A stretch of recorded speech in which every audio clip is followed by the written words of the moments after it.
हम class 12 subject physics पर आ गए और आप लोगों को बताए थे निरक्षीय स्थिति पर, यानी पिछली वीडियो में हम बताए कि वैद्युत द्विध्रुव की निरक्षीय स्थिति पर अगर कोई बिंदु है P तो उस पर वैद्युत क्षेत्र की तीव्रता कैसे निकालेंगे इसके बारे में बता रहे थे। तो देखिए उसमें थोड़ा वेक्टर का वियोजन था, इसीलिए हम रुक गए थे उस वीडियो में। आज हम क्लियर उसको भी करेंगे, इसके अलावा यह डेरिवेशन भी पूरा कर देंगे कंप्लीट। देखिए डेरिवेशन थोड़ा सा बड़ा है और इसको ध्यान से समझिएगा तो समझ में आएगा। कुछ लोग कमेंट में किए हैं कि थोड़ा टिपिकल लग रहा है, लेकिन देखिए 12 है, 12 में टिपिकल रहेगा ही। अगर आप उस थोड़ा 11th की दिक्कत रहती है कि 11th में आप लोग अगर नहीं पढ़े हैं, जैसे वेक्टर 11th में है 12 में तो है नहीं, तो 11th का जो वेक्टर नहीं पढ़ा है वह 12 में इस बात को या इस थियरी को या इस डेरिवेशन को नहीं समझ पाएगा, उसके लिए थोड़ा दिक्कत आएगी। तो नहीं पढ़े चलिए छोड़िए उसकी बात, लेकिन हम यहाँ पर पुनः बताएंगे एक बार, ध्यान दीजिएगा सब लोग और समझ में पूरा आना चाहिए सबको। तो देखिए हम फिगर उस दिन बनाए थे, आप लोग भी बनाए थे। देखिए यहाँ पर फिगर हम बना रहे हैं। वैद्युत द्विध्रुव के लिए हम बताए थे कि जो वैद्युत द्विध्रुव रहेगा उसमें दो बिंदु आवेश होता है, दोनों बराबर होता आवेश परंतु विपरीत आवेश का होता है। देखिए Q आवेश दोनों है लेकिन विपरीत है तो माइनस और एक प्लस, और इनके बीच की दूरी 2l अल्प दूरी रखी जाती है 2l। इसके मध्य बिंदु O, इसका मध्य बिंदु O ले लेते हैं वैद्युत द्विध्रुव का। और निरक्षीय स्थिति का मतलब यहाँ पर एक निरक्षीय स्थिति में एक बिंदु P ले लीजिए, जहां से वैद्युत द्विध्रुव की दूरी का मतलब लंबवत होती है, जहां से दूरी r है। और बताइए यहाँ से दूरी आप समझ गए होंगे, यहाँ से दूरी अगर देखा जाए यहाँ से यहाँ तक की दूरी l रहेगी, ये इधर भी l रहेगी। अब बताए प्लस Q आवेश के कारण भी इस बिंदु पर वैद्युत क्षेत्र की तीव्रता होगी। अब प्लस Q आवेश के कारण जो वैद्युत क्षेत्र की तीव्रता होगी वह इस डायरेक्शन में होगी। देखिए प्लस के कारण हमने बताया जो वैद्युत क्षेत्र की तीव्रता होगी वह इससे दूर जाएगी, यानी इसको हम E1 से डिनोट कर रहे हैं। और इसके कारण जो वैद्युत क्षेत्र की तीव्रता होगी वह इस तरफ आएगी, यानी इसी तरफ आएगी।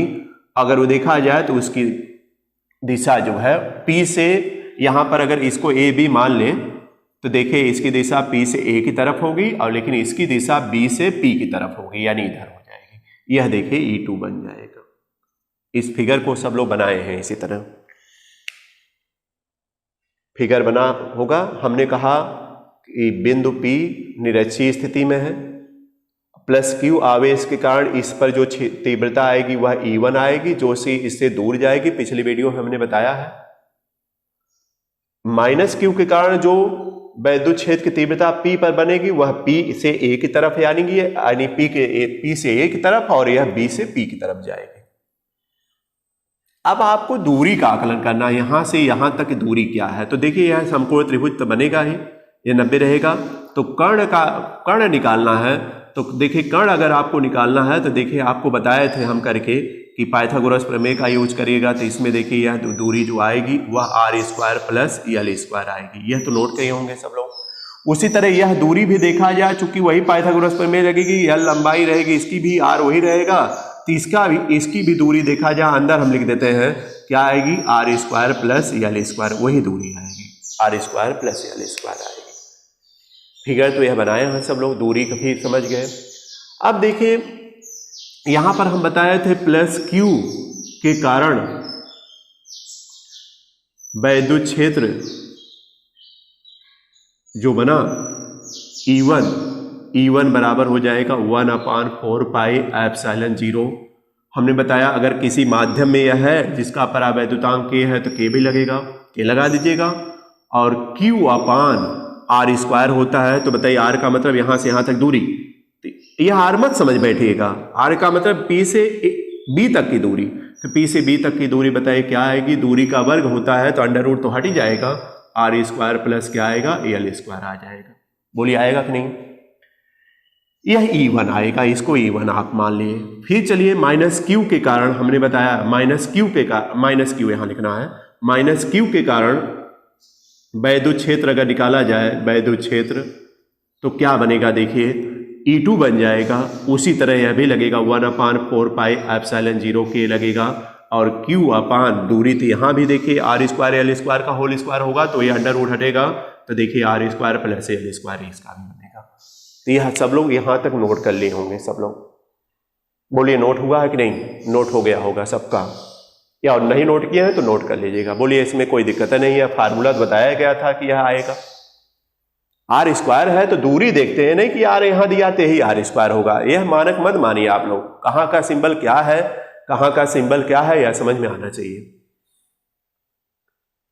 तो फिगर सबका बन गया होगा। अब देखिए यह नोट भी कर लिए होंगे। अब आप लोग देखिए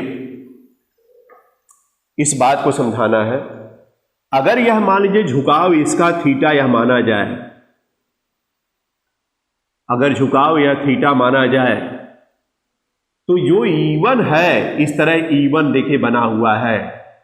E1 देखा जाए, हमने बताया वैद्युत क्षेत्र एक सदिश राशि है जिसकी दिशा किधर से किधर रहेगी यह बताए दिए। तो इसको दो घटकों में डिवाइड कर सकते हैं। अलेबंध में बताया जाता है, एक देखिए ऊर्ध्वाधर घटक है और यह क्षैतिज घटक है।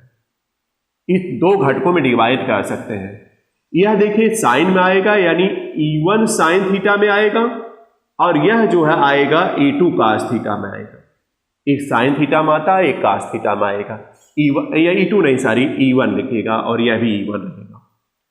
तो यह देखिए जो लंबवत आएगा E1 साइन थीटा, और जो क्षैतिज आएगा वह E1 कास थीटा आएगा। तो बताइए इसमें भी वही किया गया है। यहाँ लंबवत जो घटक है वह E1 साइन थीटा लिया है, और जो क्षैतिज घटक आएगा, इस बात को ध्यान रखिएगा, क्षैतिज घटक आएगा वह क्या आएगा, E1 कास थीटा आएगा। इस बात को ध्यान रखिए। फिगर बढ़ाते जाइए आप लोग, फिगर कर लीजिए, इसको भी बनाते रहिए वैसे, और समझते हुए चलिएगा। इसमें जो थीटा कोड रहेगा वह यह थीटा रहेगा, या यहां पर यह थीटा रहेगा, इसको भी लगा लीजिएगा सब लोग, नोट करते जाइए और हर एक बात को समझिए। आज हम समय दे रहे हैं इस पर।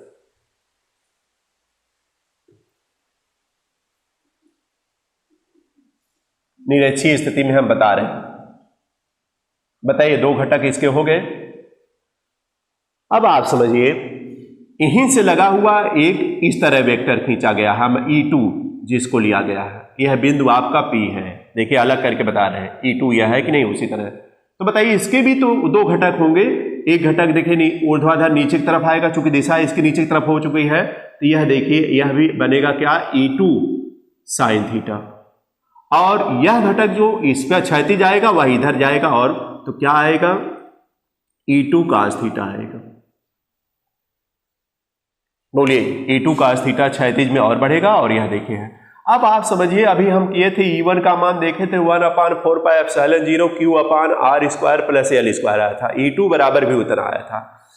बताइए दोनों मान बराबर है कि नहीं? तो जब E1 E2 बराबर हो गया, साइन थीटा के बराबर हो गया, इसकी दिशा दोनों विपरीत है, थोड़ा लंबाई देखिए उसी के समान रखते हैं, इसकी दिशा जब विपरीत है तो बताइए यह कैंसिल आउट हो जाते हैं दोनों वेक्टर, और इनकी दिशा समान है, E1 E2 यहां भी समान है, लेकिन यह जो इनका परिणामी जब बिंदु P पर परिणामी निकाला जाएगा तो यह दोनों तो कैंसिल आउट हो जाएंगे, क्योंकि दोनों विपरीत दिशा में है, कैंसिल आउट हो जाएंगे। बराबर भी है लेकिन यह एक ही दिशा में है तो जुड़ जाएगा।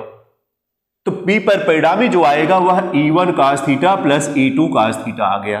अब तो समझ गए होंगे सब लोग। यहां पर और बढ़ा लीजिएगा, यहां पर देखिए हम बढ़ाते हैं, E1 कास थीटा हुआ है और E2 कास थीटा एक और लिख देते हैं। यह फिगर में आप लोग बढ़ाइएगा, इतना कर लीजिए, और इस फिगर को भी ध्यान रखिएगा, कर लीजिए, उसके बाद फिर आगे बढ़ाए हम।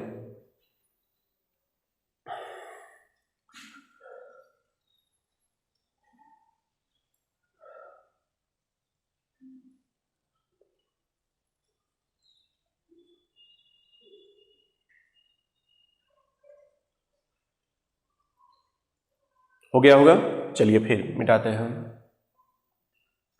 अब आ गया, अब यहीं से नोट करना है। अतः बिंदु P पर परिणामी तीव्रता यहां लिखते हैं,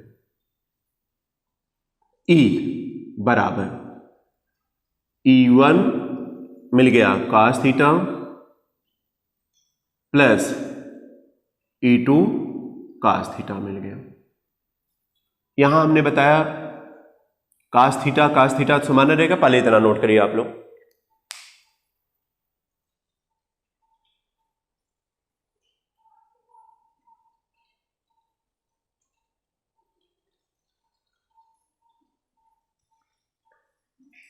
हो गया होगा। अब यहां ध्यान दीजिए, E1 E2 तो बराबर है, cos थीटा भी बराबर है, इसका मतलब दोनों की वैल्यू तो समान आएगी। चलिए रखते हैं पहले। E1 का मान क्या रखे थे, 1/4 पाई एप्सिलॉन 0 के और Q/r² प्लस L² था, यह मान रखा गया था, और cos थीटा रखा जाएगा। अब प्लस इसी तरह देखिए, यहां अगर दिखाई नहीं दे रहा तो यहां देखिए प्लस हम कर रहे हैं। E2 का मान वही 1/4 पाई एप्सिलॉन 0 के आएगा, और इसका भी Q/r² प्लस क्या रहेगा, L² रहेगा कि नहीं रहेगा, और यह भी cos थीटा में रहेगा। बताइए, यह कॉमन हो गया तो क्या मिल गया, 1/4 पाई एप्सिलॉन 0 के हो गया। पूरी बात समझा रहे हैं, और Q/r² प्लस L² कॉमन हो गया, तो बचा क्या, cos theta plus cos theta, यानी बचा क्या, 2 cos थीटा बच गया। अब इसको फिर और करिए, 1/4 पाई एप्सिलॉन 0 के, और यह 2 को इधर करिए, 2Q/r² प्लस क्या, L²। और cos थीटा देखिए क्या आ रहा है, इस त्रिभुज में चले आइए आप लोग। इस त्रिभुज में देखिए cos थीटा अगर निकालेंगे,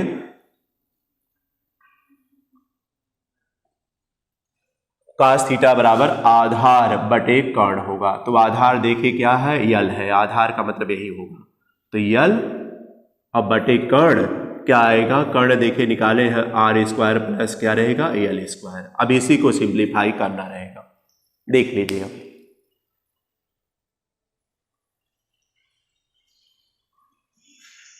मिल गया होगा फिगर में। चलिए फिगर को भी हटा देते हैं, अब फिगर से मतलब नहीं है। इतना नोट कर लीजिए आप लोग, समझ में आया होगा सबको। अब इसी को देखिए आगे बढ़ाना है, परिणामी आएगी। चलिए निकालते हैं। तो परिणामी देखिए, तीव्रता E बराबर क्या मिलेगी, 1/4 पाई एप्सिलॉन 0 के रहने दीजिए अलग, और 2QL हो जाएगा, हो गया 2QL हो गया। यह देखिए क्या आएगा, r² प्लस L² रहेगा, इसकी पावर 1 तो छिपी रहती है, जाने रहे हैं। यह पावर के रूप में जब बदलिएगा दूसरे को, इंटू होगा ही, तो r² प्लस L² की पावर 1/2 आएगी, पावर 1/2 आएगी। जब करनी हटेगी तो पावर 1/2 आएगी। बता दिया गया पावर के रूप में इसको बदलना, पावर में यह बदल जाएगा, तो क्या आ जाएगा देखिए, 1/4 पाई एप्सिलॉन 0 के रहेगा, और 2QL लिखिएगा, अपान इसको क्या लिख सकते हैं, r² प्लस L²। देखिए दोनों आधार तो समान है, घातें जुड़ जाएंगी, तो एक में 1/2 जोड़िएगा तो आएगा 3/2। जोड़ कर देख लीजिएगा, अब इतना आना चाहिए, 3/2 आ गया। नोट कर लीजिए इसको।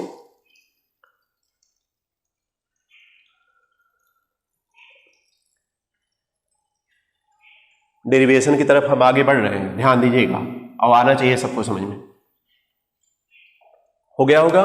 अब आप देखिए फिर पुनः 1/4 पाई एप्सिलॉन 0, 1/4 पाई एप्सिलॉन 0 के हुआ, 2QL पीछे पढ़ाया गया P है, तो P के बराबर करिए, P/, इसको क्या लिख सकते हैं, यहां पर पहले इस बात को समझिए, P तो हम लिख दिए, और एक बार और चलते हैं, r² प्लस क्या, L² की पावर 3/2 लिख देते हैं, और यहां पर P= देखा जाए तो 2QL रखा गया है। यह तो आप अपने समझने के लिए किए हैं स्टेप, P= 2QL था इसलिए P रखा गया।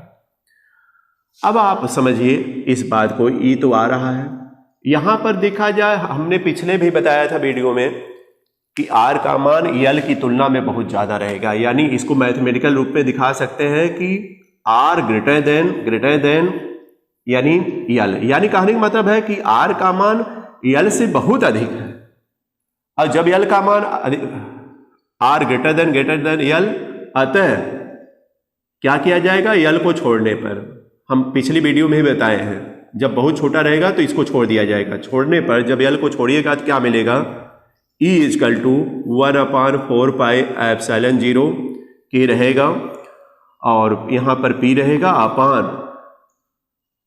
जब L को छोड़ा जाएगा तो R² की पावर क्या बचेगी, 3/2 रहेगी। तो 2 से देखे कैंसिल हुआ तो क्या आ गया, E इजकल टू 1/4πε0 K आ गया, और P अपान R की पावर 3 बचेगी, 2 कट जाएगा तो R की पावर 3 बच जाएगी। तो यही देखिए परिणामी तीव्रता आ गई, यानी निरक्षीय स्थिति में जो तीव्रता है वह जो है 1/4πε0 K P अपान R³ आई।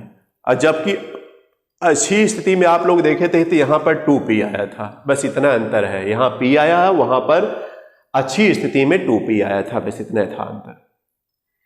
नोट कर लीजिएगा।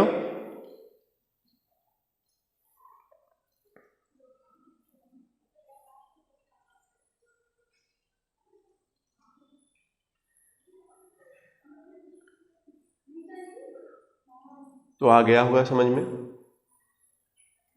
नोट कर लीजिएगा, डेरिवेशन कभी कभी आ जाता है।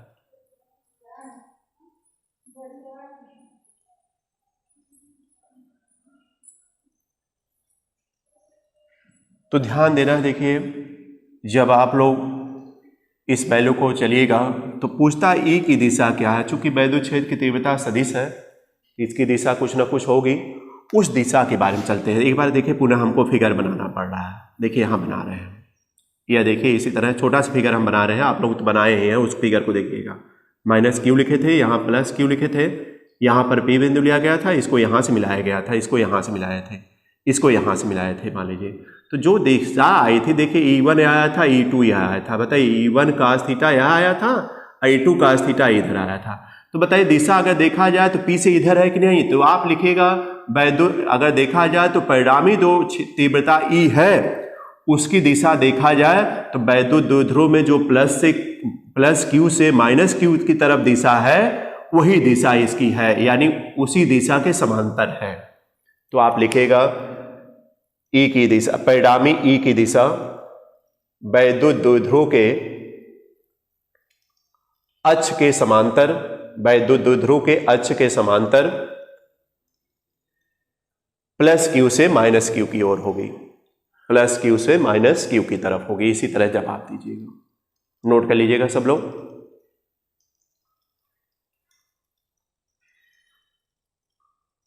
तो ध्यान रखना है, देखिए यहाँ पर हम डेरिवेशन पूरा बता दिए, बस एक हेडिंग और इसमें रह गई है, थोड़ा थोड़ा इसलिए बता रहे हैं ताकि समझ में आते जाए सबको, बस एक हेडिंग और है, फिर लेसन समाप्त हो जाना है। फिर हम उसके बाद न्यूमेरिकल क्वेश्चन भी देंगे आप लोगों को, कल से न्यूमेरिकल वैसे ही स्टार्ट हो जाएगा। छोटी सी हेडिंग है जिसमें आपको आघूर्ण वगैरह बताना है, वह भी एक स्टेप रहेगा जो कि पिछले क्लास से अब जोड़ करके आगे बढ़ाएंगे। तो ध्यान रखिएगा सब लोग, आज इतना ही रहने देते हैं। हाँ, कुछ बच्चे देखे कमेंट कर रहे हैं केमिस्ट्री पढ़ाने के लिए, तो केमिस्ट्री तो पढ़ाई जाएगी, लेकिन आप लोगों का जैसे टारगेट है कि भाई ज़्यादा से ज़्यादा आ जाए, परसेंटेज भी ज़्यादा मिल जाए, तो उसी तरह हमारा भी टारगेट है। इस वीडियो से हम सोच रहे हैं ज़्यादा से ज़्यादा लोगों को लाभ मिले, इसलिए आप लोगों से कहे थे शेयर करिए। आप लोग देखिए सबसे सीनियर हैं, इस वीडियो के माध्यम से जो भी बच्चों को हम पढ़ा रहे हैं सीनियर 12 या पॉलिटेक्निक वाले हैं, तो दोनों को, या उनसे जो मतलब सीनियर नहीं है उनसे भी कह रहे हैं कि ज़्यादा से ज़्यादा आप लोग शेयर करिए। जब हमको लगेगा कि इस वीडियो को बहुत सारे लोग देख रहे हैं, सब्सक्राइब कर रहे हैं, ज़्यादा लोग लाइक कर रहे हैं, यह काम अगर होगा तो हम जब सब्सक्राइबर बढ़ जाएंगे ज़्यादा तो हम केमिस्ट्री वाला भी स्टार्ट कर देंगे। केमिस्ट्री पढ़ाने में भी हमको कोई दिक्कत नहीं है, पढ़ाएंगे, लेकिन यह है कि एक टारगेट जैसे आपका है उसी तरह हमारा भी टारगेट है कि ज़्यादा से ज़्यादा लोग सब्सक्राइब करें, लाइक करें, जिससे हमारा उत्साह बढ़ेगा। बस इतना होगा, उत्साह बढ़ेगा तो हम केमिस्ट्री भी स्टार्ट कर देंगे। तो आप लोग जल्दी से जल्दी सब्सक्राइबर बढ़ाइए तो केमिस्ट्री देखिए स्टार्ट कर देंगे। तो आज इतना ही रहते हैं, धन्यवाद।